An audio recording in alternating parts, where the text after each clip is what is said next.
Hello and welcome to the Next Level Podcast. I am Josh Thundershaver, and this week I am joined by a special guest, Travis from Planet Recap. How you doing, Travis? I'm great, buddy. I'm Absolutely fantastic. glad to have you here. Well, Yeah. I mean, you being on the show only means one thing. Marvel. We're going to talk about Marvel, the MCU. Hell yeah.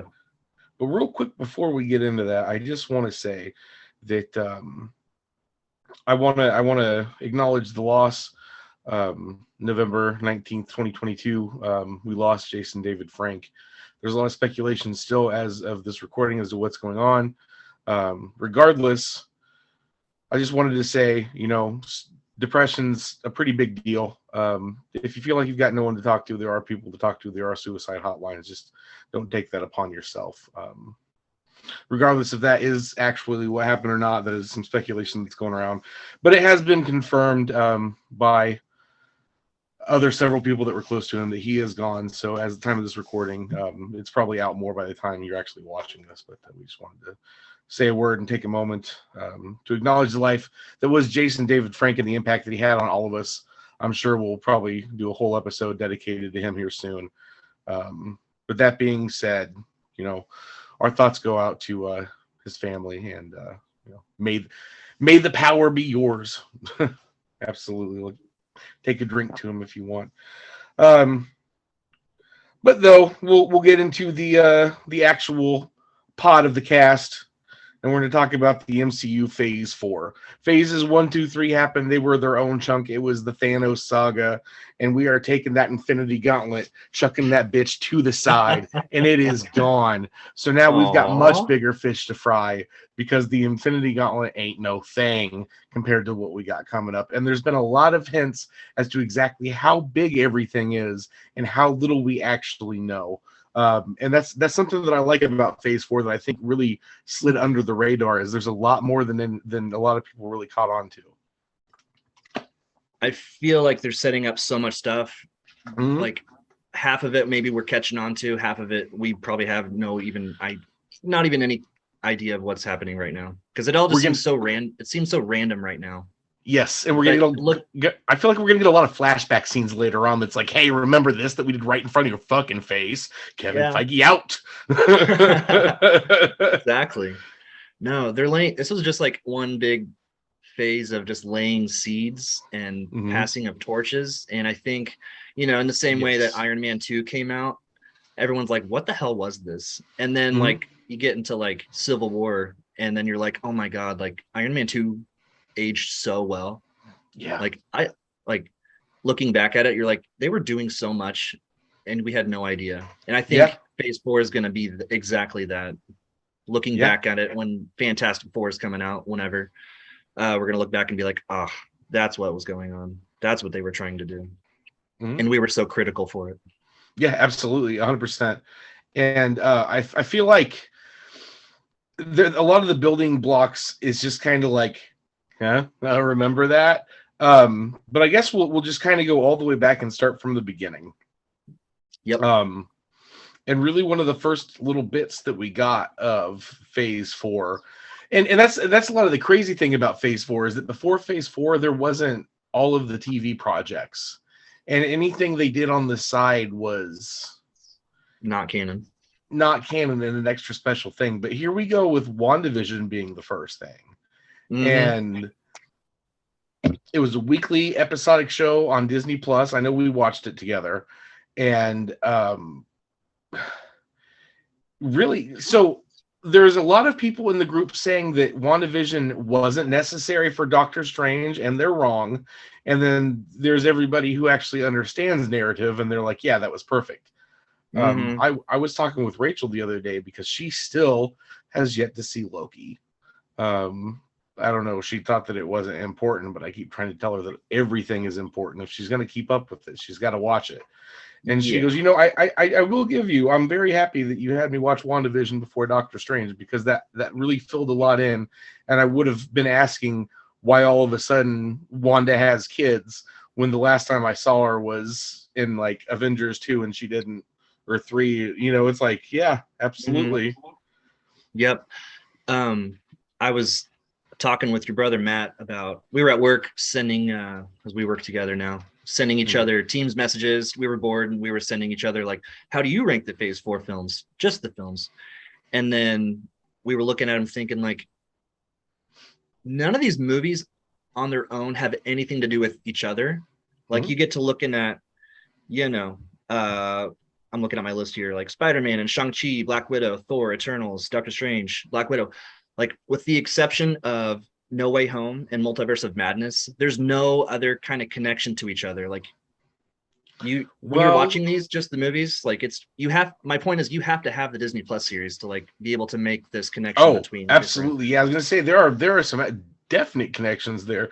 And there's what's crazy is Falcon and the Winter Soldier really planted some seeds for a subplot that hasn't happened yet and really just keeps popping up. So just to cap off WandaVision though, you had a lot of things happen in WandaVision, but one of the main things that I think that we're supposed to take away from that is that Monica Rambeau now has powers as well, and she's coming back for Miss Marvel too, or Captain Marvel, or in the Marvels, the Marvels, yeah. And also, excuse me for using comic book nomenclature for the MCU characters. I do it all the time on accident. I'm glad you have that because I don't. I'm like 95% like movie like subjective. Right. You know, which isn't bad because they've built quite a bit of a universe now. So so in WandaVision, Monica Rambeau, see, I know her as Photon, like from out the gate. It's like, oh yeah, she had the fro and the white costume and shot shit out of her hands and Photon, baby, yeah, you know. So when everyone else was surprised that she got powers and stuff, I was just kind of like, yeah, that's what she's there for, dog.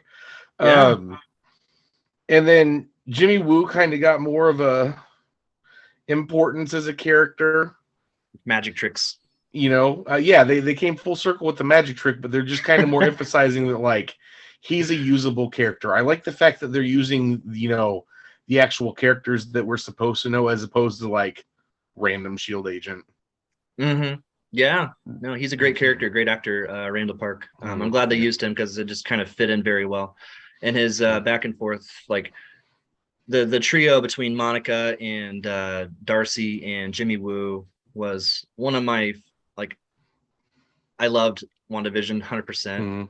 No qualms about that show. But everything about that trio of them was one of my favorite parts of that show. I just loved them together. Oh yeah. And then Darcy didn't get powers from being in the hex grid sphere, did she? No, technically not. I mean, could they later on say she's got mutant I don't know. They can go that route if they want. Right. As of now, I don't think there's any plans for Kat Dennings. Right, absolutely. Because she did pop up again in Thor, but that's not as important. And then also at the end, you know, the whole Agatha thing, that's doing another spinoff, and nobody knows if Agatha is going to have Scarlet Witch in it or not. There's been a lot of talk about that, but we can talk about more when we get down to Doctor Strange, the Multiverse of Madness. Because next was the Falcon and the Winter Soldier. Yeah. How'd you feel about it, Mr. Josh? A lot happened, but also not a lot happened. And I feel like when I later found out about the original plans and what they wanted to do with this show, and then what we actually ended up watching later on, I kind of feel like we got the raw deal because they thought that people were going to be sensitive. But yeah, it was life imitating art. Right, art exactly. Imitating life too closely, but it kind of the quality of it kind of dipped because of that. And I feel like it did greatly affect it because they literally waited to the last second to be like, "Oh, we can't do COVID. We can't make COVID the bad guy here." But something that I really didn't like about it that a lot of people don't address, and I know I've said this to you before, so you're not going to be surprised when I say it, is that they kept referring to, I wonder what Steve would do. I wonder what Steve would Steve's not dead. We saw him as an old guy. and he's not dead. There's literally nothing that says Steve Rogers is dead in the MCU. So all they have to do is pick up their fucking phone and call their grandpa. Yeah, that's actually pretty true to life. Let me tell you. Hey, Grandpa, what would you do here? Oh, who are you, Jeremy? No, that's not how that goes, man. This is Steve Rogers. He may have an old, feeble body, but his mind is still a steel trap. And in fact, in the comic books for a while, he was pretty useful as an old guy because it happened. You know, he got turned old as a result of the original Sin storyline. And I'm not going to lie, this was kind of a really crazy time for Marvel Comics. And I was just, I had to take a step back. One of the first strikes for me was when Marvel stopped producing Fantastic Four comics, so they would stop giving Fox fodder for movies. They're like, hey, if you're going to keep doing this to our characters, we're just going to unmake our characters. And it was just kind of like, what? And then they did a couple more things, and I'm like, I just have to take a step back from Marvel Comics for a while. And they did some real crazy shit. But one of the things they did that I had to go back in and I had to go into the comic shop and be like, I need this issue, was they killed Wolverine. Oh. And during this time, they did like a epilogue of it. And one of the parts of the epilogue was Deadpool and Captain America going to like identify his body and make sure 100% that is dead Wolverine. And Deadpool and Old Man Cap go on the craziest adventure, fucking up Hydra agents. Like, it's absolutely awesome. So I don't know why we can't have Old Man Captain America in the MCU, but you know, that's Captain America, right? I don't want to. Just the absolute no fucks given there in phase 3. No. Yeah. I'm old and I don't want to. But moving forward, so they also kind of took a step back and they were like, hey, Steve Rogers really wasn't the first Captain America. We got Isaiah Bradley. And I was like, good. Because the ending, that whole subplot and the ending, just tears. Mm-hmm. No, absolutely. That show for me was worth it. Watching the ending with Isaiah Bradley going to the Smithsonian, seeing what became of his legacy, and it was just the whole, like, you can say whatever you want about the series, like the whole series is worth it just for that one scene, I think. Well, I think and then they're also taking with the Isaiah, not to cut you off entirely on that, but they're also kind of building the Young Avengers. Yeah. It seems like there's a little mini version of someone in each property. Yes. So canonically, Isaiah Bradley's grandson is the Patriot of the Young Avengers in the comics. There. Yeah, as well as he was in there just without any powers yet. So maybe, just maybe, we'll see him back again. In WandaVision, he had the boys, and they even showed up on the Halloween episode as Speed and Wiccan. So that's 2 more members of the Young Avengers. I think it's going to happen. I really do. They just haven't completely finished building the team yet. And I think that's something that they want to stretch out for a while, because they're not going to come until like phase 5, phase 6. Right. Yeah. I mean, this was... Well, I mean, clearly, because we're done with phase 4. That was the dumbest thing I've said today. But well, I didn't catch it, if that makes you feel better. I said they're not going to come until phase 5 or phase 6, and it's like, well, duh, phase 4 is over. Right. And we've seen it all. I mean, just say what you want about Falcon and Winter Soldier. My biggest thing about that show was, like, you can literally watch Endgame, and there's that little bit between Joe Biden, Cap, Falcon, and Bucky, where they pass the mantle, and Bucky kind of gives his, like, nod. Whatever they're going to jump into next, may it be like Cap 4, like you really don't need to have seen Falcon and Winter Soldier at this point, because as far as we know, like, if you've only watched Endgame, Sam is Captain America, Bucky is not, Captain America's done, and Zemo is in prison. And that's exactly how they ended the series. Like, there was, like, other than character development, I mean, there was some character development. Well, you need to know that Contessa LaFontaine is putting together a team. Yeah. and she's got a new Captain America that she's using, and he happens to be Kurt Russell's son, which is very terrifying. Son of Ego. Yeah, absolutely. So you've got Wyatt Russell playing. He's going to be U.S. agent. U.S. agent. Yeah. Yes, and I think that is absolutely fantastic. Yeah. So that is another big development that comes from that, is that she's setting up. Well, and that's also kind of a throwback to Black Widow. Because in Black Widow, they really do show her for the first time being like, hey, I work for the government, but I'm doing my own thing. You know? Yeah. Kind of the Nick Fury-esque. Yes, absolutely. But Loki happened next first, before Black Widow came out. Correct. And Loki was absolutely fantastic, because one of the biggest qualms that a lot of people had about Phase 3 was that they go back in time, and then Loki gets the Tesseract and then blips away, and then that's it. And everybody's like, and you guys left the whole rest of that plot out of the movie? We're talking about universes imploding inside itself. No, they gave it its own TV series. Yep. And it was fantastic. Oh my God, was it fantastic. Everything down to having comic book Loki in it. Little Thor frog of thunder in a jar. Alligator Loki. And man, there were just so many different... there were actually multiple versions of different comic versions of Loki in this live action series, which is great. The President Loki was straight out of a comic book. I think everything about it was fantastic, and I cannot wait for season 2.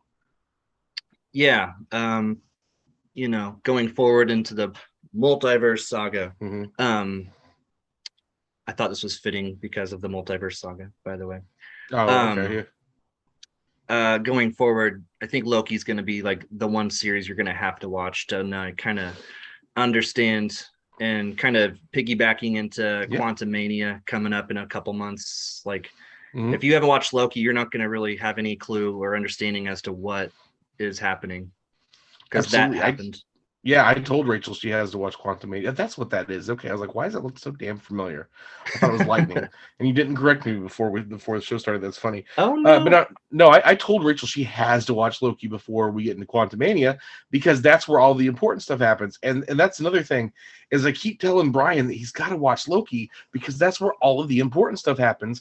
And I know it's funny because he's going to be editing this, and I'm just going to straight up, I'm telling you now, Brian, that I'm about to spell this beans about Loki. So just scrub through this if you don't want to. Are we supposed to not spoil stuff? No, this is spoilerific. We're talking about the whole Phase 4. It's done and over with. Okay, good. Yeah. So in Vision, we got White Vision now out of WandaVision as well. But Loki, at the end, they end up wanting to destroy this entity, and they do. And see, the thing is this entity, the one he who remains, is, at one point in time there was a big war, and the point in time is irrelevant, because this is Kang the Conqueror we're talking about. He exists all at once and never at all sorts of shit. But he's the one that won the war between all the Kangs and decided that he wanted to be good and have balance. Well, variant Loki Sylvia murdered the shit out of him, which brought all of the other Kings back. Yep. Which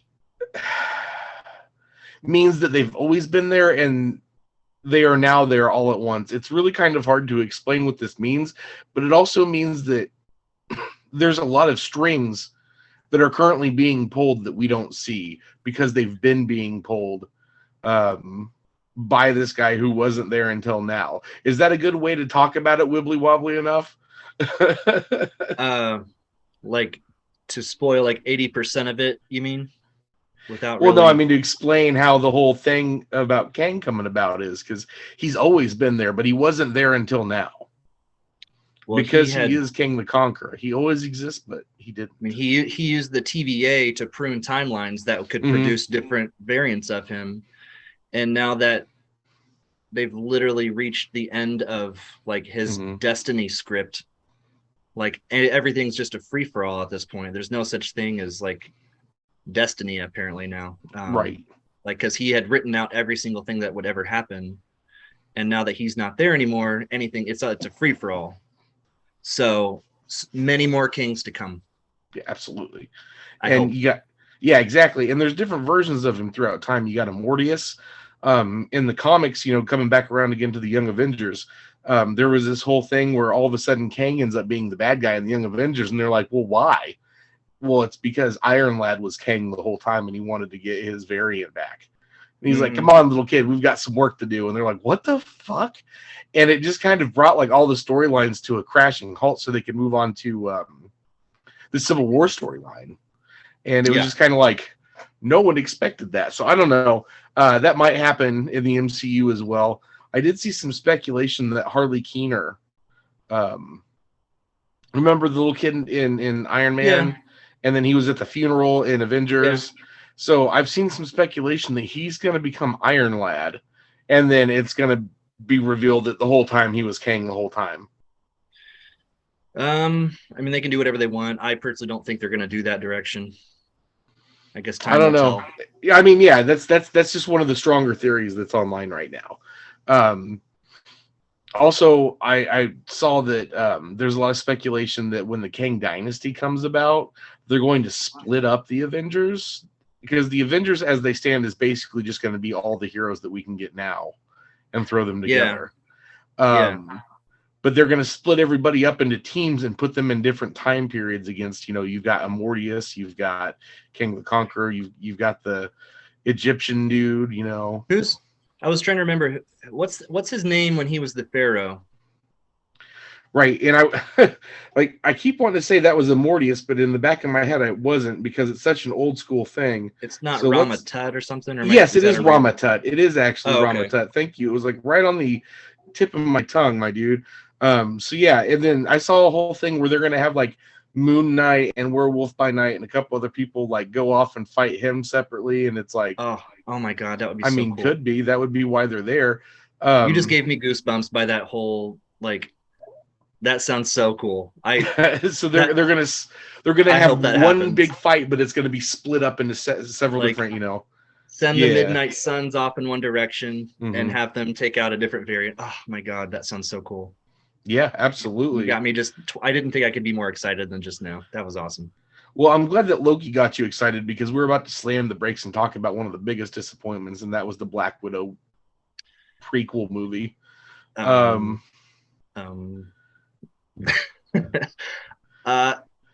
say this. I think it was put out too late. Absolutely. It hit the mark, but at the wrong time. I think, and I was looking back, I think it would have probably been better, and I'm looking at my list here of my notes. I think it would have came out better if it came out sometime after like Doctor Strange. Okay. It had to have happened after Civil War, and then Doctor Strange, and then if you put in a Black Widow movie, like that would have been pretty cool. So, and it's just like at this point, it's like she's dead, and we're trying to move on, and suddenly you're throwing us back into like the beginning of the last phase randomly. And it's kind of irritating, because the whole reason that we still got that movie is because it set up for some really minor things to come about in the future. I don't appreciate the fact that what they did with several of the characters to make them fit into the puzzle better. But like specifically Taskmaster and Yelena Belova. Taskmaster was a letdown. That was a huge letdown. I really want Taskmaster to be an actual like super smart person, not fucking Lando Calrissian's dude from Cloud City with the "I am here to serve you." And that's kind of exactly what they turned fucking Taskmaster into, instead of having a person whose power is to copy anybody else's, like fighting styles, as it is in the comics.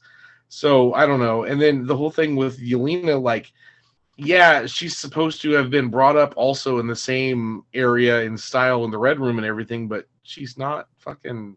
They're not sisters. This isn't Tia and Tamara Mowry talking about, being separated at birth. This is literally like shoehorning a character that's been there the whole time and going, oh, she's been there. No, she hasn't. Like, you can't tell me that. That was kind of like I don't want to make a critique of Hawkeye just yet or not, but when Clint Barton's like, your sister used to talk about you all the time, I'm like, no, he didn't. No, she didn't. Exactly. Because and everyone's kind of like, well, why was Black Widow important? And I'm like, well, you need to know why she's coming after him in the Hawkeye show.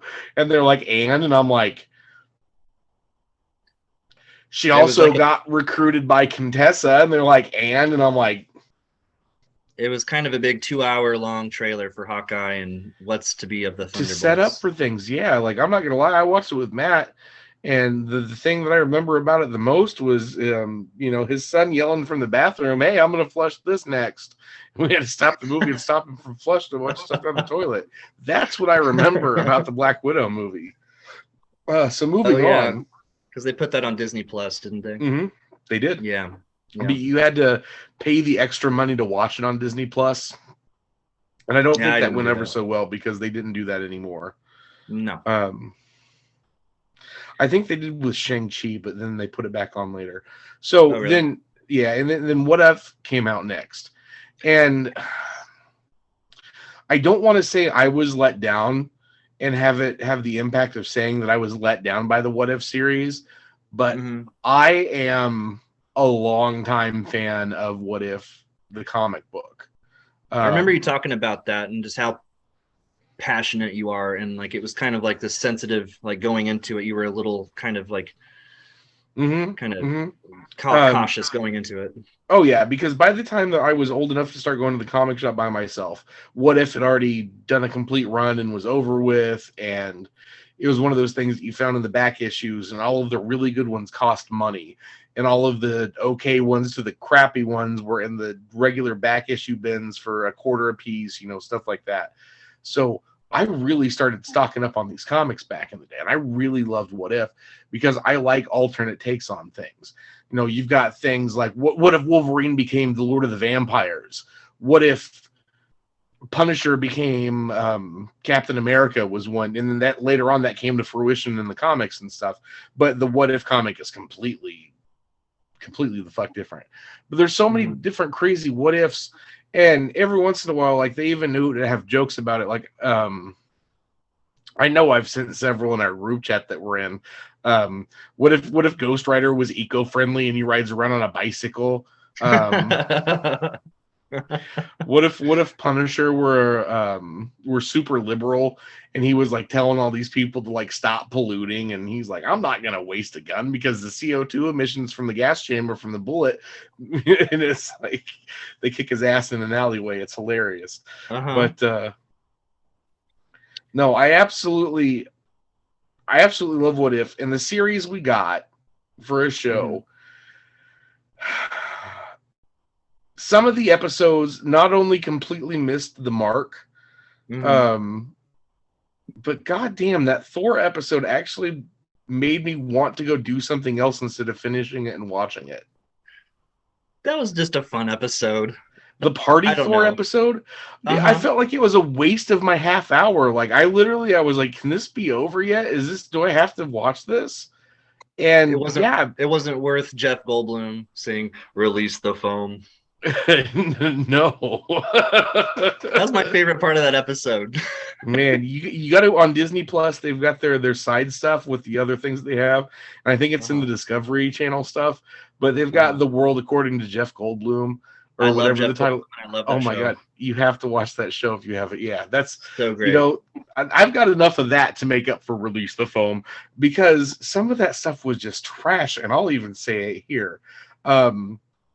The whole what if Killmonger, like that whole episode only took place to set up for the last episode when they had the two-parter. Like there was, I don't know, I felt like they spent too much time in Wakanda.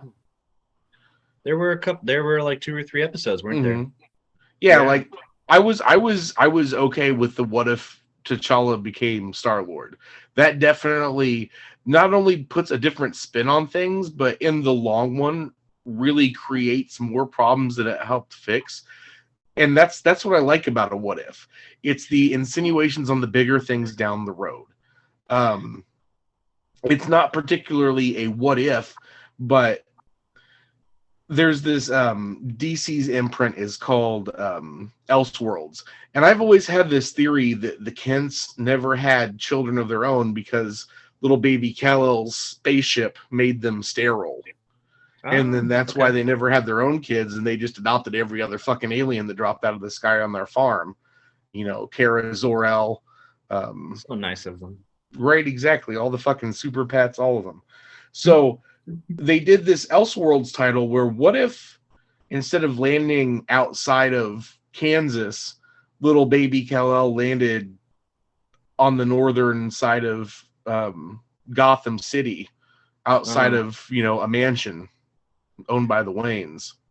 Wasn't there like a Red Sun, like he landed in Russia type of thing? Yeah, Red Sun is part of the Elseworld series, and yeah, it is the same thing. He lands in Russia, but in Speeding Bullets, he lands outside of Wayne Manor, and the Waynes adopt him. Well, the Waynes never give birth to little baby Bruce Wayne because the ship made him sterile with the radiation, and they literally made that canon. So I don't know. That's what I've always loved about What Ifs, because it's always kind of like you get little insights into the production Bible of the workings of the universe, and they just always kind of like tongue in cheek it if you're really paying attention.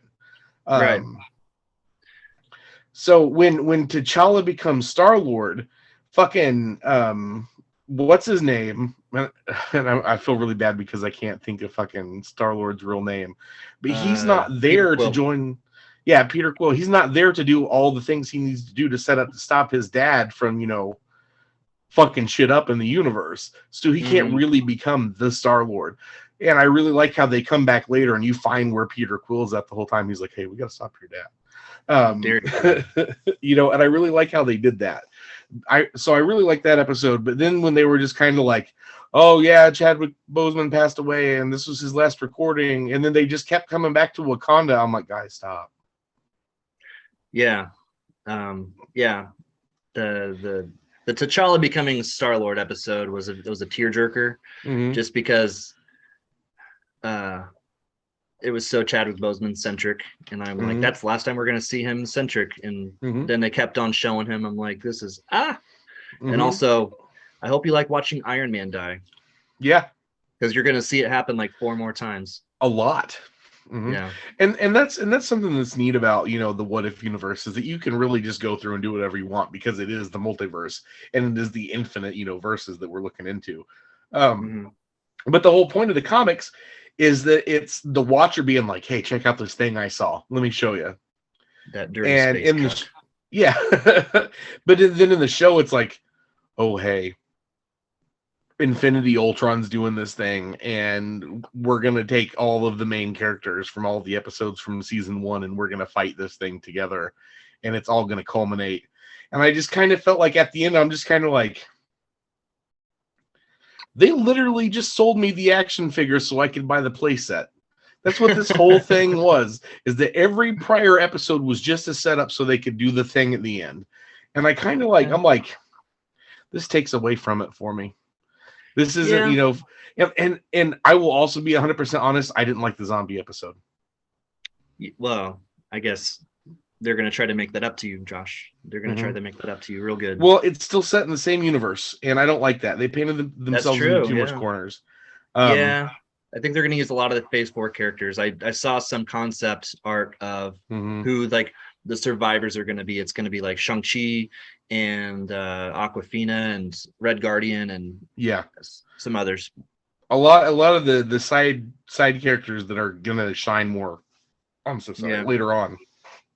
So moving forward from What If, Shang-Chi. Oh yeah, fantastic. There's really not much to say about this movie other than it was great. It had its story set in its self thing, and it was a very good origin story for the character. That way, later when he shows on, you get to go, I know exactly who that dude is. I know exactly what he does. And I felt like they didn't bog it down because I felt like this was one of the perfect ones that you needed an origin story for, because he's not a main big character. A lot of people don't know that he really has existed this whole time. He literally is a byproduct of the Kung Fu era in the 70s and Marvel going, hey, let's make a character. So he's never really been big A-zone spotlight, and I really like the fact that they're going to try to do it. However, my one qualm is that they took one of the main big powers, something that's on the line of the Infinity Gauntlet, and completely changed everything about it to fit their narrative. Because the 10 Rings of Power are not, and I remember, you got to remember, I was talking about this before the movie came out because I saw the toy in the store and I'm like, they better fucking not. And then they did. But the 10 Rings of Power are literally rings that go on your finger, and they do things kind of like the Infinity Stone. And the whole time, like, the Mandarin wears them, and he's Iron Man's bad guy. And I'm like, what the fuck are they doing? And it was a good movie. Like, I'm still upset that they made such a big change. But then at the same time, it's kind of like, no, that was a really palatable movie. Like, everything about it was great. It didn't feel dumb. And that's kind of what I feel like a lot of the times when they do something, it feels dumb. But this was a very change-wise, you know what I'm saying? But this felt like a very organic change. And there was a lot of this is a lot more than what you think undertones that weren't important to the story at all. That was just kind of like, this is going to be back later. There will be a test. So I feel like Kang is going to have a lot to do with the bands, the ring bands. Yeah, I think somehow the 10 Rings and also Kamala Khan's Bengals will kind of have some kind of connection. Looks like can't see how they wouldn't. The same stuff. And then you know, somebody brought up something else too that's also from that, but it's like, yeah, you know, you've got all that going on. But Shang-Chi was just a big movie, and I really like it. And it's I don't even care that they changed important vital things. Because this is the MCU we're talking about, so it's going to be different. But in order to talk about everything, we're going to have to move on. Because there's a lot in Phase 4 to unpack. So then you've got the Eternals, which was the most expensive nap I've ever had. Because we watched that in IMAX, and Rachel and I cuddled, dude. Yeah.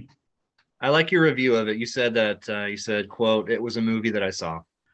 Yes, that was my official review for the Eternals. It was a movie that I saw. The end credits had so much more of an impact than the entire movie itself. It's not even funny. Yes, they set up the whole thing that really all of the superpowers of Earth come from beings that were there way before, and they fucked. Canonically, they fucked. And it got steamy. It got way steamy. Yeah, exactly. And not in the movie, but canonically it happened. So that's kind of like where powers come from. And then the thing that makes me the most angry about all of Phase 4 is they went and took one of the subplots to one of my favorite like masterpiece books. Like there are so many early 90s like masterpieces that came out, and because it was a time where everyone was really hardcore competing with each other to actually be the best. And Marvel put out this series, Earth X, Universe X, Paradise X. And Travis, if you ever want to read them, I've got them as comic books.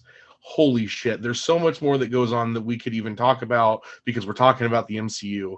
But one of the big plot points that they come around is that Galactus actually was never been a bad guy. He's really trying to stop something worse from happening.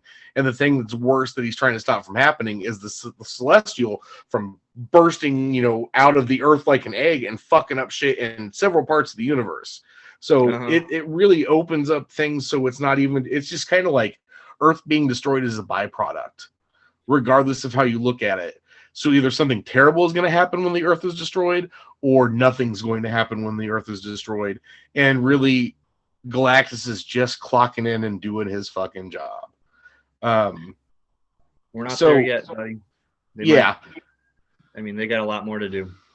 Well, so they did the thing where they started to let the egg hatch. They took Galactus entirely out of the equation because they did the thing where the Earth is an egg. And they did the thing where the Celestial was coming out, and now we've got a hand and a head sticking out of the water, sticking out of the ocean.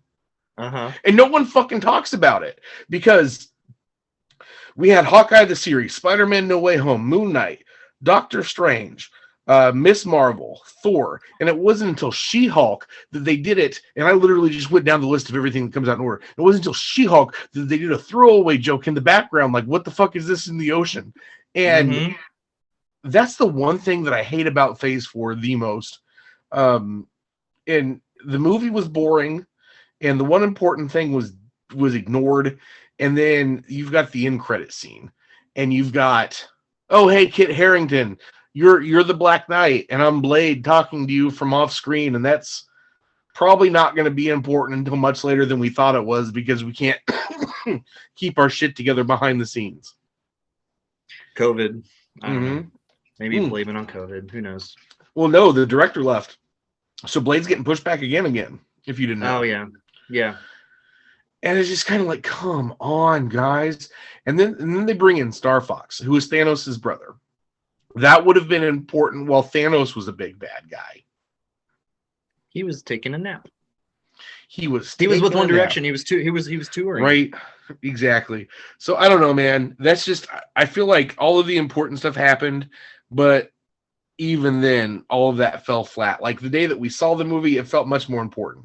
But now what I know about the future of the MCU is just kind of like, when you following through on that promise, bro? Because let me tell you right now, it looks like you won't. But I don't know. But that's what I have to say about the Eternals. You have anything else to say about the Eternals? Like I said, as someone who hasn't kind of been raised on comics, who cartoons and comics here and there, but mostly the movies, going into Eternals, I liked Eternals. It wasn't my favorite. It wasn't. I liked it more than you, but I didn't like it as much as I was really. I didn't like it as much as I was really hoping. I kind of see Eternals as almost like, if you're trying to introduce your snotty aunt who doesn't watch superhero movies to a superhero movie, make her watch Eternals, because it's a really slow, drawn out family drama. Oscar darling. If they're trying to do an Oscar darling, this was the movie that they were trying to do that for. So absolutely, I feel tonally, I like that they did something different, and at the end of it, I really gave a shit about all 10 characters. You did, but I did. I liked them all. I thought all the actors showed up for to play, and they were all in their A game. And was it a very slow, drawn out movie that probably could have been 2 hours? Yeah, but at the same time, super guilty of that in multiple instances, making those movies too long. But what they did recently in the comic books is they made the Eternals the big bad guys, and had the Eternals versus X-Men versus the Avengers, and all sorts of crazy stuff. Yeah, and this just happened in the comics. Yeah. I remember seeing like the A and the X and some kind of Eternal symbol. Yeah, absolutely. So that's currently what's going on, and it's just kind of like, stop trying to make this important. Stop. But Hawkeye was next, and Hawkeye, I feel like, was great. Hawkeye is definitely one of those ones where, if it wasn't several episodes, would become a yearly Christmas watch, because they did the thing where they made it set around Christmas, so technically it's a Christmas movie. Like Die Hard, but it's the crime drama set around Christmas. Absolutely. Well, Batman Returns is Batman's a very Batman Christmas. It's one of the movies I watch every year on Christmas along with Die Hard. Yeah. So what I really like about Hawkeye is that they finally gave Clint Barton his time to shine. He's always been one of my favorite Avengers because he doesn't have any powers. He just goes up there and does it. And that's something they've always hit home with the movie. He's like, I'm a guy with the bow and arrow, and these are fucking robots. No. It's a great scene. Yes. So I feel like finally giving Hawkeye the spotlight was really cool, that we got a story where he got to shine, where he was the main cool guy. And two very important things that it did, three very important things that it did, is number one is it set up once again for a new character, a new mantle bearer. So they've got Kate Bishop to come in. She's going to be a young Avenger as well, but she's also going to be the new Hawkeye because that's something they're very keen on right now, is passing the torch. It makes me sad because I feel like they are not really understanding the longevity that these characters have.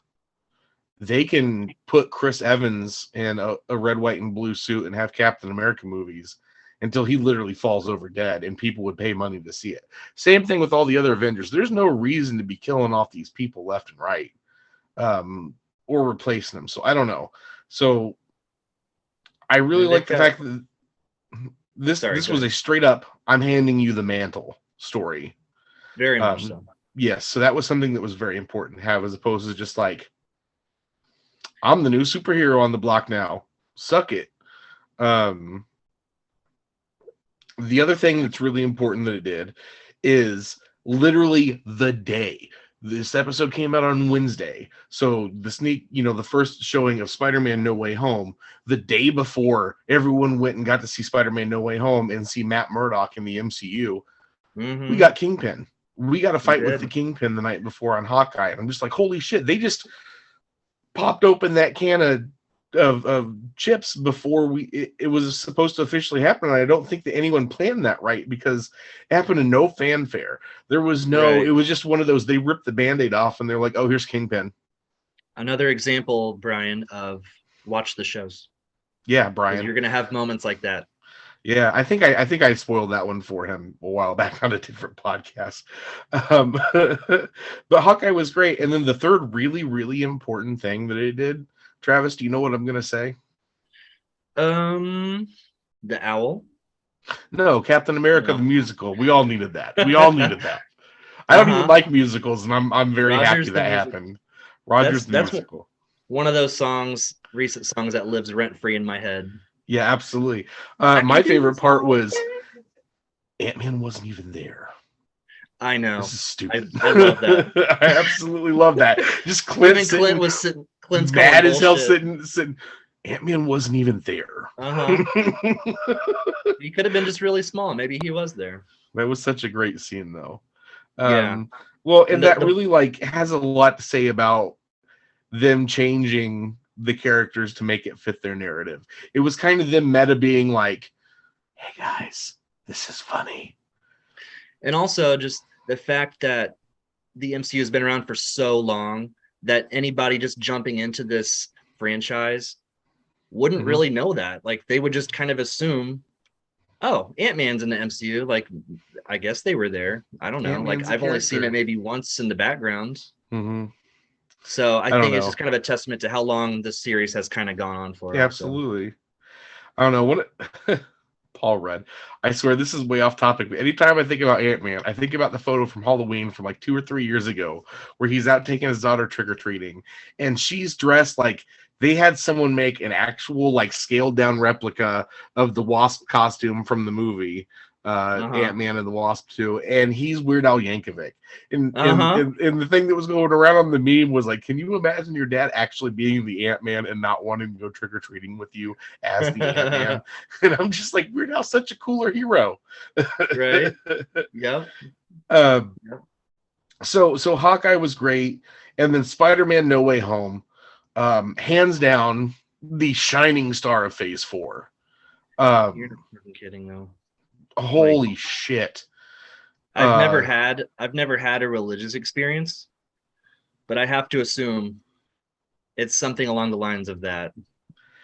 Let me tell you, the whole theater cheering when we got multiple Spider-Men popping up was absolutely like I was high the whole time, like just off of the entire like feeling in the theater. Like it was absolutely fantastic because like everyone's like in anticipation, like when's it gonna happen? And then Andrew Garfield shows up and everyone's like, oh my fucking god! And then Tobey Maguire shows up and everyone's like, this can't be real. And then like towards the end, you start seeing the shapes in the sky and I'm like, is that the X-Men? And they're like, no, you're expecting too much from us now. I'm going to need you to take a step back, fix your microphone again, and chill out because you don't get the X-Men yet. And I'm just like, all right, I got enough.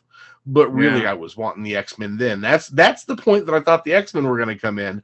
Or the other thing is the second, because they had 2 post-credit scenes, and the second post-credit scene was literally just the trailer for Multiverse of Madness. Yeah. So I legitimately thought that it was going to lead directly into it, and they just kind of brushed it off.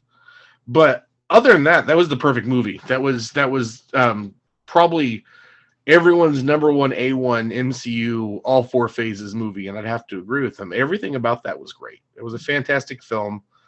I love seeing Willem Dafoe being Green Goblin again. Absolutely. It coming off of Endgame and Infinity War, they had a tall order, and I don't know. Personally, I think they met that, just as someone who grew up with Tobey Maguire. And I can still remember going to the movie theater in May of 2002 and sitting there with my buddies Nick and Cody, and for Nick's birthday, and sitting there and watching this epic and having my 11-year-old mind blown. Oh, absolutely.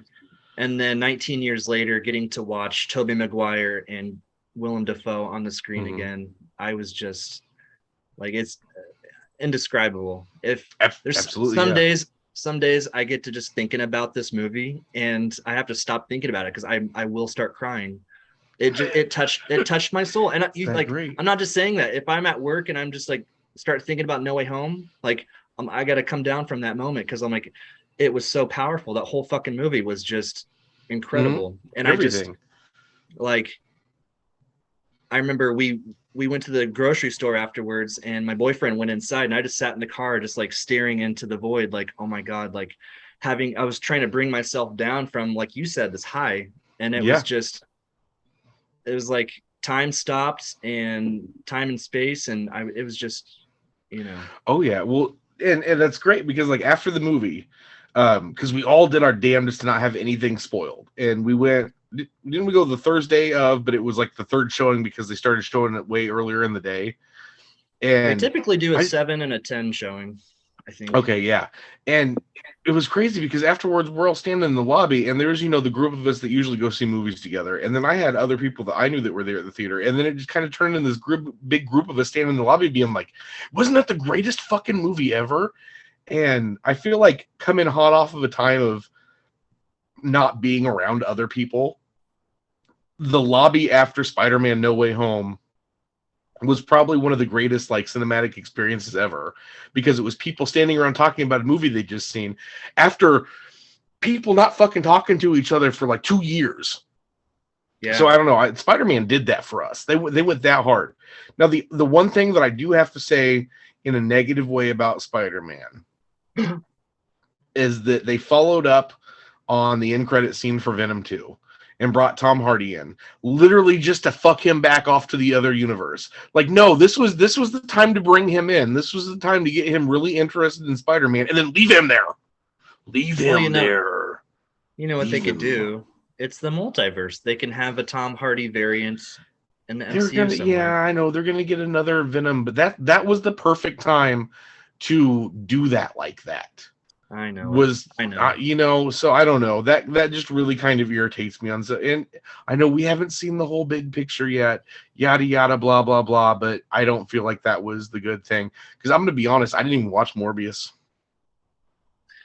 If you watch Morbius, just don't even bother watching the mid-credits scene, because I went into it expecting the worst movie ever, and I actually kind of enjoyed it in a weird way until the end credits scene. I don't know if you've heard about what it is or not, but it was just I know it was just so cringy and so forced, and it was just made the entire, like, in 2 minutes they made the entire movie just not even worth watching. So yeah, absolutely. It just left a bad taste in my mouth. Yeah, I'll watch it while I'm getting some work done next week. And then after No Way Home was another one that no one's really sure how it's going to connect to anything else but Moon Knight. And I really tried hard to pay attention to what could connect Moon Knight to anything else. And I'm not going to lie, when they said they were making a Moon Knight TV series, and then the first episode was him going in and out of consciousness, I really thought we were going to get a much crazier show than what we were, because I knew the whole story.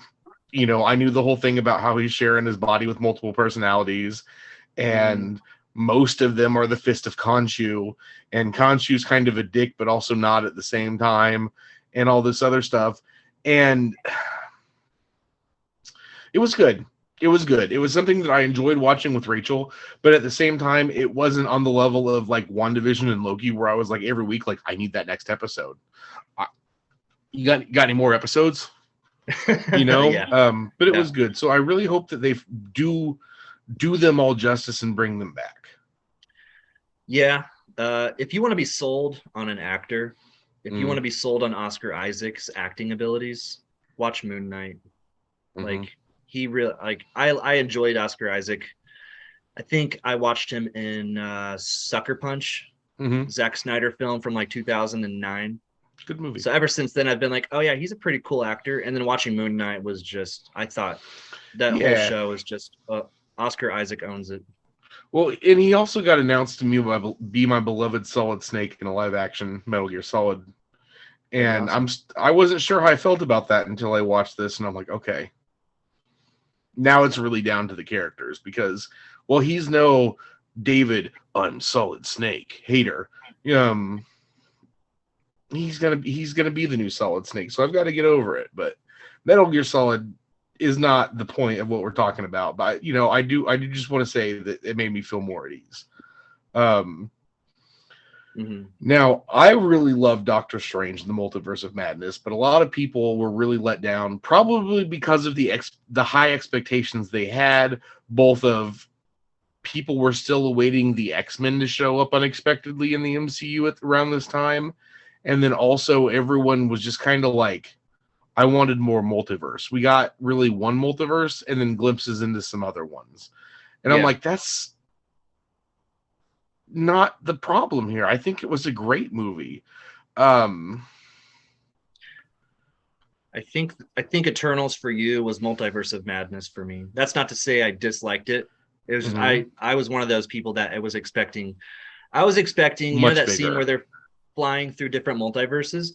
I'm expecting them to be flying through like the battle of X3, The Last Stand, and then they're flying through the Fox X-Men movie. And like they're just like, that's exactly what I'm saying. Yeah.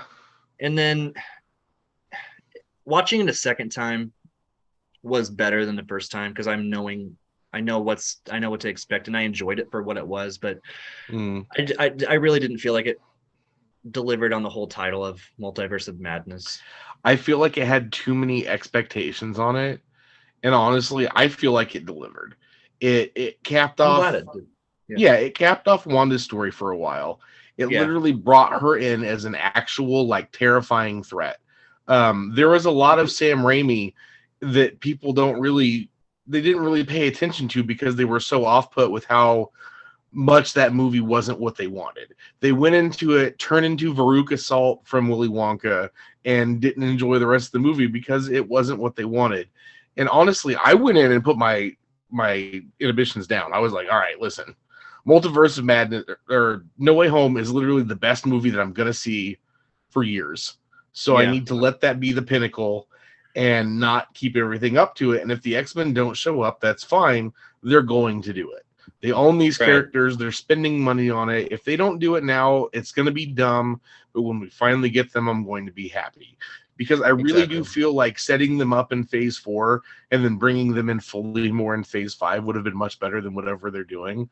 But we don't make those decisions. We're not the studio bigwigs, so it is what it is. But I will have to say with this, I like Doctor Strange. They planted a lot of seeds for a lot more stuff in the future.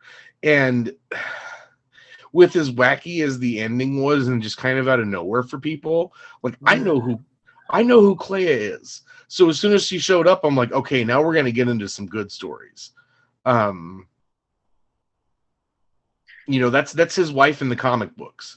So that right there is showing on, they're forcing him to move away from whatever her name is, Rachel McAdams. She's not important anymore. He's letting her go because Charlize Theron has purple hair and she's his wife now.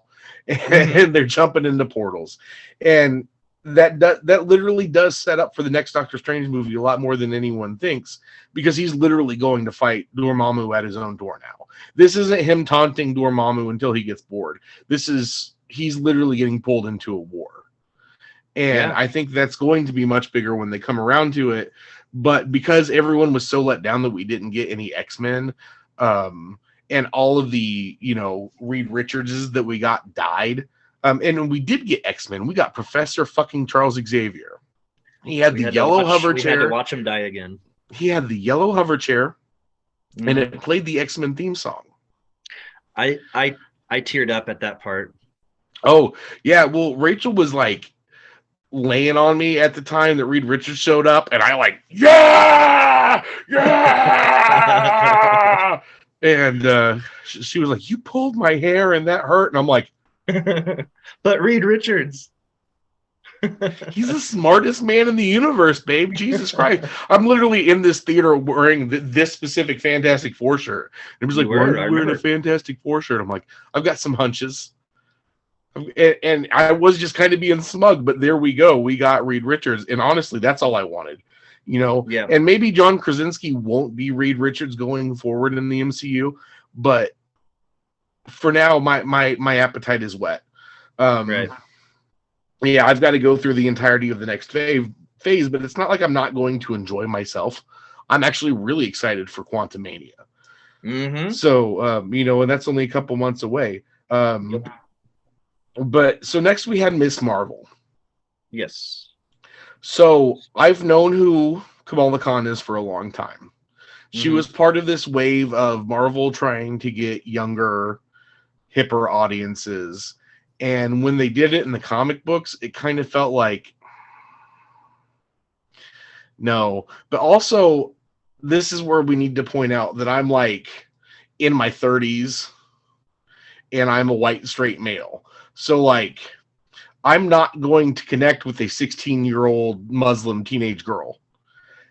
I'm going to feel sympathetic for her, but it's not going to come out and grab me the same way as it will for the actual intended audience. So I was so fucking pleasantly surprised at how much I like the show compared to the comic books. The comic books aren't written for me, but then they took that show and they made it accessible to everyone, and damn it, I liked it.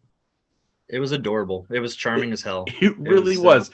It stayed true to the character, but it also didn't alienate the people that aren't going to connect with that character. Yeah. It may shock you, but I definitely was never a girly girl. So what? Yeah, exactly. So when they made that part of her not so overbearing, but still left it there, I was like, this was a very good decision with this show. Yeah. Her character set up where she's just obsessed with the Avengers was a perfect gateway for anybody that was kind of in that position of, I don't know if I'm going to like this or not. And then you see how obsessed you're like, I can connect with how absolutely she leads Avengers.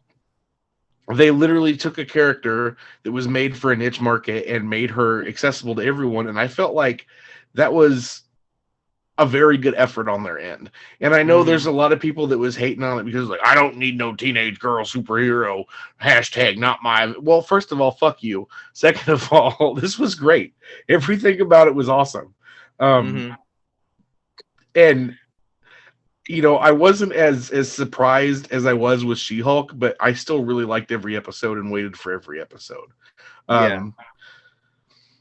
Because I don't know if you remember, but I actually waited for this one to finish before I actually watched it. But it was just one of those things that like Rachel and mine's work schedule was back and forth. So, we didn't get to watch a lot of stuff. So it's like, we're going to watch this together and we're going to watch every episode. So maybe we would only get to watch an episode or two before bed, but it was still just like, I can't wait for the next one. Yeah. So I really liked it overall. Any last thoughts on that? For her at the end, when you go the whole series wondering like, oh shit, yeah, what else are they gonna like? What's the credit scene gonna be to this show? And then they went and did what they did, and for that character Bruno to say like, your DNA, there's some kind of mutation, and just like Multiverse when he Madness, said mutation, yeah, and so I'm like again, welled up. I'm like, oh my god, they did it again. They're doing it. And then when, not to jump ahead, but when Namor mentioned mutant, and he straight up says he's a mutant. Holy shit! I was but like, we'll get there. are we gonna hear that? Yeah, exactly. And something else that I forgot about that I want to touch on real quick with Miss Marvel is they totally changed up her powers to fit the Phase 4 narrative like they did with Shang-Chi. But they also strayed true to him because she literally used the different powers differently to achieve the same thing. In the comic book, she's real rubbery like Mr. Fantastic.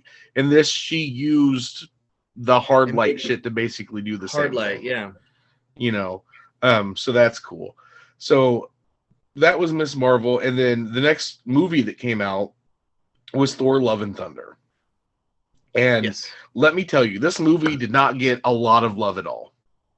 No love and only thunder. Only thunder. I am also, mainly because I put myself in the mindset that the top of the mountain is No Way Home, I had to start being a lot nicer on my thoughts about the rest of these movies because it's not going to compare.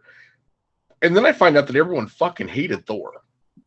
I literally did a review video where I talked about how much I loved Thor and how it was such a great movie and the comedy in it was in the perfect amounts.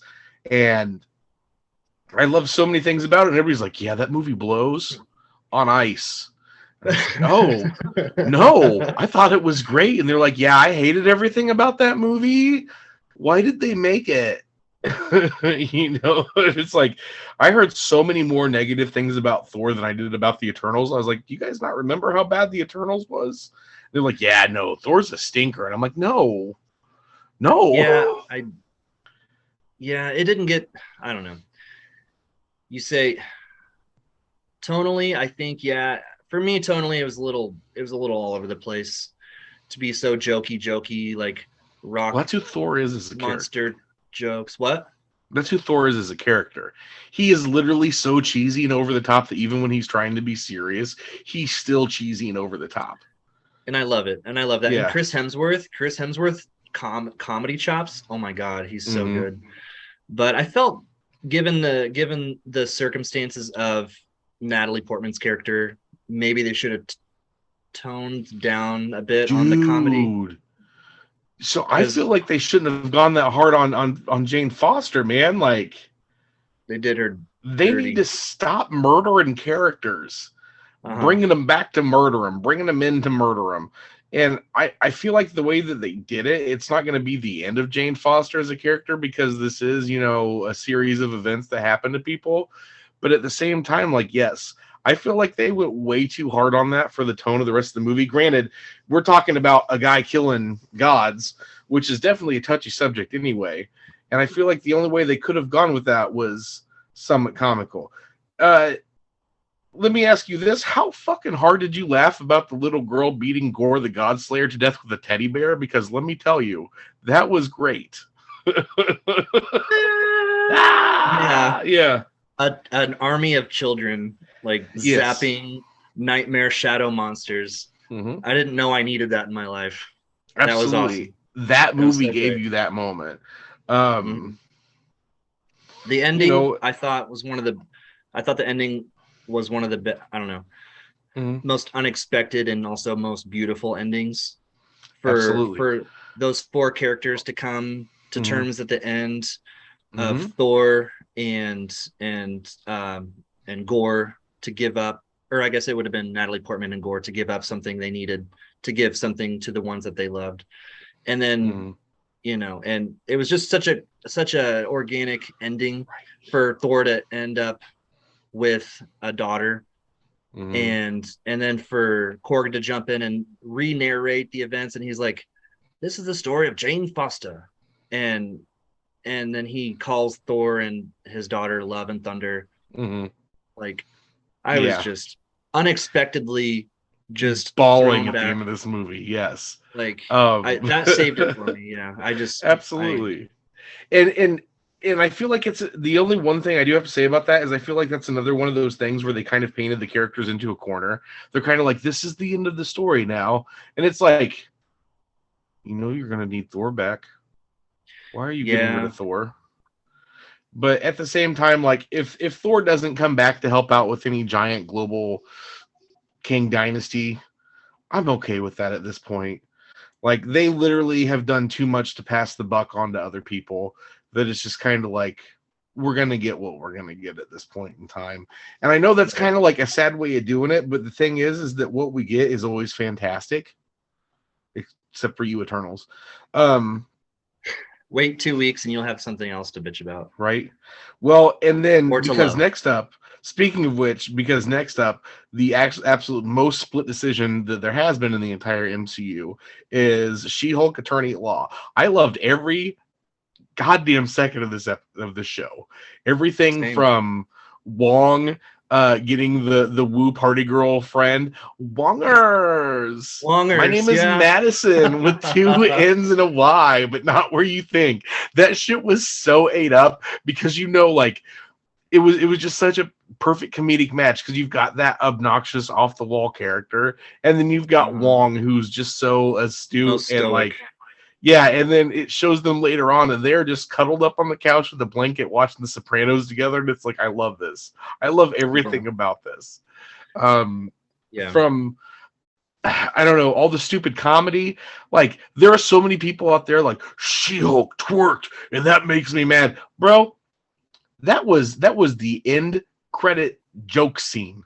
You're really upset about that? About an end credit joke scene? We got the Wrecking Crew, you asshole. The entire Wrecking Crew. Yeah. We got Frogman.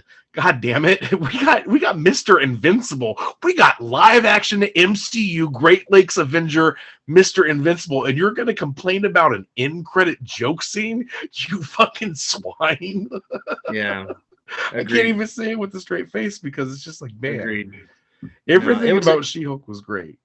Yeah, agreed. It was like in a time of arguably oversaturated superhero content, to put out She-Hulk and be that legal comedy, fourth wall breakingness. Like, this is kind of what we needed in this moment, and they hit the mark perfectly. And then and also to introduce Daredevil in suit. Yes. We got mustard and ketchup Daredevil. Yeah. No, he was great. That was like the best episode, I thought, was the Daredevil episode. Oh, yeah. And the Daredevil walk of shame at the end was awesome. Yes. Absolutely. Everything that they went with that was fantastic, and I like it. And then there were so many people to hate on it. And then they turned around and made that like the meta kind of bad guy at the end, was all the people hating on the show like they already knew it was going to happen. Kevin the robot. Yeah, Kevin.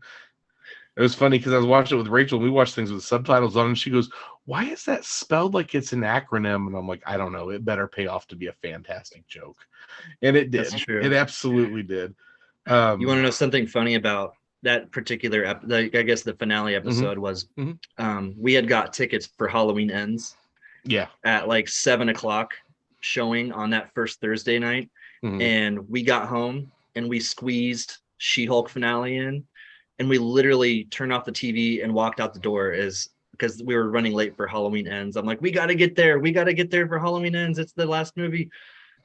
And then we watched Halloween Ends. I'm like, man, we should have just stayed home and watched the last episode of She-Hulk again, because that was far more superior than Halloween Ends. Not to make this a Halloween Ends review, but no, like yeah, no, I'll tell you what happened to ours later on, because I don't want to turn that into this episode. But She-Hulk was great. I loved everything about it. And now Werewolf by Night. Yes. That one was such a hard sell on Rachel because she had no idea who it was. But she likes the old Universal monsters though, right? She does, which was crazy to me because I was like, baby, this is right up your alleyway. I really want to watch it. So it literally took like a good couple weeks of like every time it was like, hey, what are we gonna watch? I'm like, Werewolf by Night, and she's like, no, I don't know what that is. And I'm like, come on. So finally, I want to say it was a Saturday morning, and we were just kind of like, doing lazy Saturday morning things, staying in bed, drinking coffee.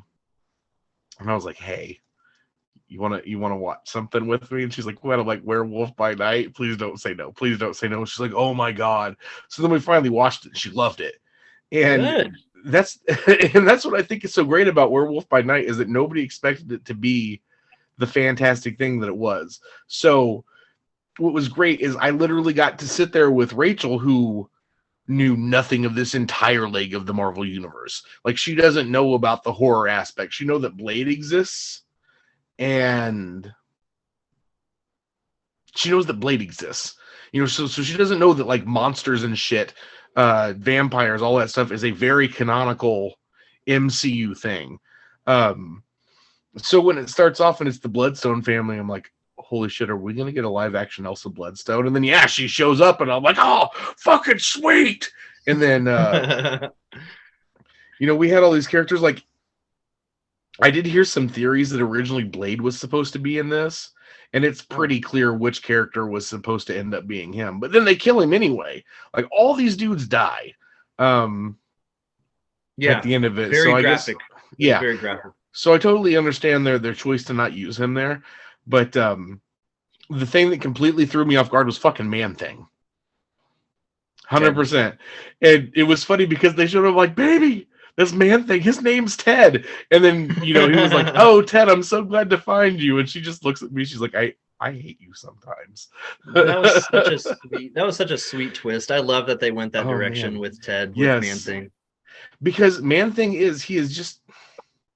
So the thing is that Marvel and DC published Man-Thing and Swamp Thing at like the same time. So they are definitely analogs almost of the same character, except Man-Thing's thing is that if you have fear in your heart, when he touches you, it burns the fuck out of you. And that was so fucking cool how they did that. Like, that was just so fucking gnarly. I'd never literally in my mind expected that to look like that in live action. So, someone who's been reading comic books for a long time was just like, dude. And the fact that they did this in black and white gives them more liberty to be more graphic with it. So great. Yes. And he looked awesome as a werewolf too. I loved it. I love the practical makeup. Oh yeah. I kind of felt like that's where Moon Knight was going to show up, because Moon Knight's first appearance was in a Werewolf by Night comic book. Yeah. And it didn't happen, but it's okay. I feel like for what they did, for as little as they did, it was a very nice introduction into that doorway of the Marvel universe. Is that like, hey, for every patriotic superhero and friendly neighborhood Spider-Man, there is ghosts and goblins and shit that goes bump in the night, and people that take care of that for us. Yeah, they've teased horror here and there in the MCU, and then Werewolf by Night comes around and they SWAT team opened the door on the horror genre, the horror direction of the MCU. And as someone who grew up and loves the Universal classic horror, this was one of those. This was like probably the most anticipated and also best paying off property that we got.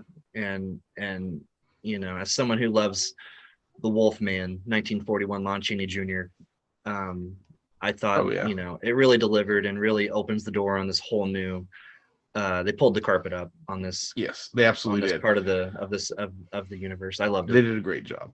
And then Black Panther, you've seen it already, right? Correct. Okay. Yes. So at the time of this coming out, Black Panther's only been out for about a week and a half. A week, 2 Thursdays ago. Yeah. Okay. So it's been out just long enough that everyone that really, really wanted to see it has seen it. So that's why we don't care about doing spoilers. Like our official The Domain spoiler video hasn't come out. But this movie is about grief and moving on. And I really like where they went with it tonally, but I feel like it could have been a half hour to a 45-minute shorter and still have been just as good and effective as a movie. One of my major qualms is that they completely changed up everything about Namor, the Submariner, and the Atlanteans, and then they had to take the time to explain it. And that's my main qualm about this movie. It was very exposition-y. And I feel like if they would have just been like, hey, this is Namor, fucking Google Wikipedia him. He's a fish guy. He's got wings on his feet. Credit scene could have been a link. Yeah. Shit. Well, they could have just been like, hey, we assume you know who Aquaman is. This is Marvel's Aquaman. He's much cooler, and he makes Reed Richards a cuckold on a regular basis. And and that's a lot of the jokes that I've been seeing with the comic book, reader community, is they're like, yo, movie Namor could definitely cuckold the fuck out of movie Reed Richards. Yep. So many Pam Beasley jokes get made too. But I feel like this is a very stern and sober movie about accepting grief and moving on. From multiple aspects, multiple angles. Yeah. I think for the character, it was weird. Like, it was one of those like life imitating art kind of things where going in, you're like, this isn't just acting. This is people processing and dealing with the loss of someone that they got to work with and know. And that kind of brought it to a different level of appreciation in a weird way, to like see the opening, which was crazy. Like it started off at like 100 miles an hour. Like, it didn't just like slowly get there. And like, that was just part of the whole grief aspect. Was this is not only the characters but the actors processing the loss of Chadwick Boseman, one of the greatest actors coming up into his prime. And it was emotional. Like, it was like the beginning. Yeah, it did, and they crushed it. And honestly, like, one of my biggest questions and concerns about this movie is really the only thing, the biggest irritation that I had with the first Black Panther movie is that they literally painted that character into a corner. If T'Challa can't be the Black Panther, then we can't have a Black Panther. It's basically how the last movie ended. Killmonger came in, he burnt the flowers, and those are so much important. They do a lot more than that, than just give the Black Panther his power. So it's like they kind of just took that whole aspect of Wakanda and just said, figure it out. And then immediately, because real life, they had to figure it out. And I'm not saying it feels like the whole thing where they synthesized the herb felt kind of shoehorned, but I feel like part of the reason why they changed the Atlanteans was so they could have an excuse to make it so that they could recreate the flower. And that's where they tied it in. But honestly, in the long run, I feel like that vein of vibranium and the whole thing about them being down there and all that stuff is going to come around to either being Kang's machinations, or it's going to come back to the hand, sticking out of the water. Yeah, I was hoping that was a good point. Yeah, that would have been cool if Namor subtly dropped the hint of like, yeah, fuck you guys. Like, it's because of you. There's a giant marble man sticking out of my home. Sticking in the fucking water in his kingdom. But no, they didn't bring it up then now either, did they? They had the perfect opportunity to. Right? Like, the Earth's core hatched and a person started coming out of it, and they're sticking not only out of the egg in the core of the Earth, but like out of the surface as well. And it's like, bro, nobody's going to bring that up. What if they gave us a Submariner spin-off movie of Namor and that was the plot? I don't know. Or even just like the plot happens and then suddenly a man starts coming out of the core and they're like, oh shit. Oh shit. And then nothing, and then it stops and like, oh, all right. Yeah, that's fine. Yeah. And I also don't like the fact that they were like, all right, Riri Williams, you're allowed to go home and make things on your own, but we're going to go ahead and take that Iron Man suit that you made because you can't be Ironheart yet. But like, I feel like it's when you beat a video game and then wait for the next one to come out. And then, like, at the beginning of the next Castlevania, you lose all your power-ups. At the beginning of the next Mega Man, you lost all your power-ups, and you have to get your powers again. I feel like that's what they're doing to poor Riri Williams before her show starts. Like, they literally let her make the best possible suit in the Wakandan labs, and they're going to send her home, and she's going to be cool. Now I have to deal with this garbage again. Great. And I don't know. I feel like it's, it's another thing where she wasn't one of the Young Avengers, but she might end up being one of the Young Avengers. I don't know. If they're trying to fill a Tony Stark void, I guess she's your go-to. But Black Panther was good about using all of its characters. There was definitely some more deaths in it that I was just like, stop. I know that was a gut punch. I'm still trying to be kind of light and spoiler free about it, but it's just kind of like, bro, just stop. Yeah. Stop. Oh, something else that I want to say before we move on, because we are close to time. We've actually gone over time. I really like the fact that they had Agent Ross and Contessa, and they're like, yeah, we used to be married. And I'm like, interesting. That adds a lot more background to the character than you would think. Right. So that's pretty neat. Yeah. But that was Black Panther. I enjoyed it quite a bit. I feel like it was long. I feel like we got the director's cut. Yes. Before we got the original cut. Yes.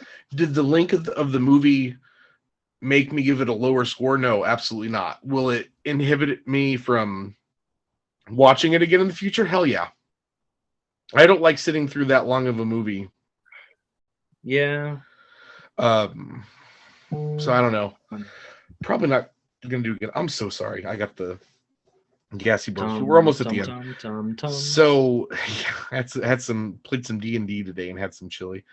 So the Guardians of the Galaxy Holiday Special. Yes. Black Panther Wakanda Forever is officially the end of Phase 4. However, as you were telling me right before we went on, because I had no idea personally, but Guardians of the Galaxy Holiday Special is going to be the epilogue of Phase 4, is exactly the words that were used. I don't even know what to as per James Gunn. Which is crazy because now he's the Kevin Feige of DC movies. Good. So I feel like this is the last James Gunn project that we're getting because he's now DC's Kevin Feige. Volume 3. Volume 3. Is he making Volume 3? Mm-hmm. Okay. That comes out. I thought last time I heard he wasn't making Volume 3. Okay, good. Well, they fired him and then they brought him back because everyone was threatening to leave and not come back for 3. And they brought him back and they filmed 3 and now he's doing DC stuff. Okay.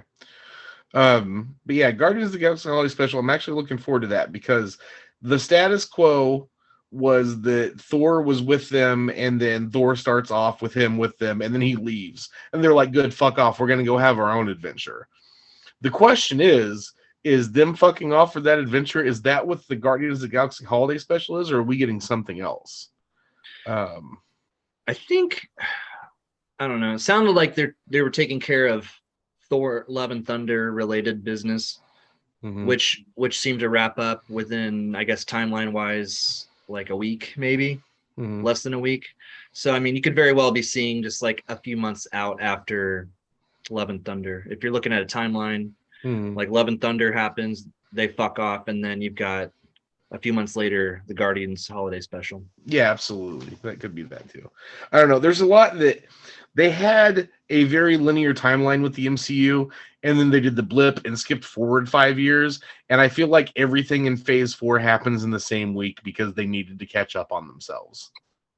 There's to plug another channel, I suppose, a channel called Geek Critique, and they literally map out the entire MCU and include anything and everything you could possibly think of, and it's worth checking out just to see like kind of. I will. Geek Critique. I'll send you a link, but they got some good shit on there. Absolutely. Well, that has been a good look at Phase 4 for us. I know we're over time. I know, Brian's kind of get this file and be like, how long did you guys talk? Which is great because I feel like every time I do that and he gets mad at me for length, it's absolute gold.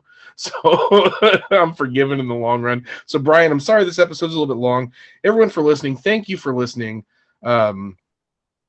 Please let us know your feedback and comments because I know a lot of people have a lot of things to say about Phase 4 and it definitely contradicts a lot of the things that I've said.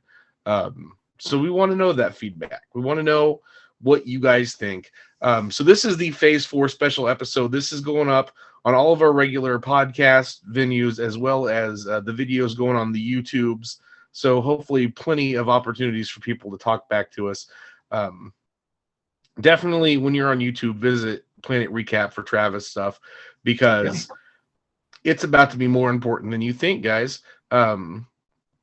You've been on the channel, so I'm not going to go, and have you do like a whole this is what I do. But Travis basically recaps the previous movies and lets you know what you need to. The service that you provide is the perfect thing before you go into the next MCU, and I think it's essential viewing for every single time the next one starts. So definitely, if you haven't seen Black Panther yet, check out Travis's video. I'm definitely assuming that you're going to have something thrown out for us for Quantumania. Oh yeah, I've officially started my writing script of it today. Research. Actually, yes. Good, absolutely. So I look forward to that. Definitely check him out.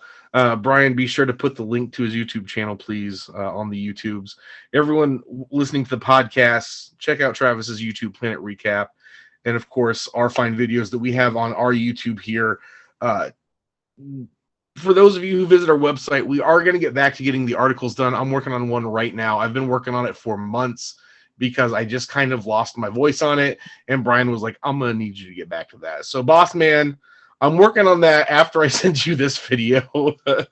So stay tuned to all of our venues. We've got the YouTube, we've got the podcast, we've got Twitch streaming. We're going to start doing more Saturday streaming. We're taking suggestions for games. Just keep up with us with the feedback, and we will listen to you. So I thank you for watching this very long episode. Travis, thank you for joining me today. I really appreciate you. I always love talking about Marvel with you. And absolutely, Wakanda forever. That being said, this is Josh Thundershaver, and I will catch you next time. But for now, this has been a very special episode of The Domain.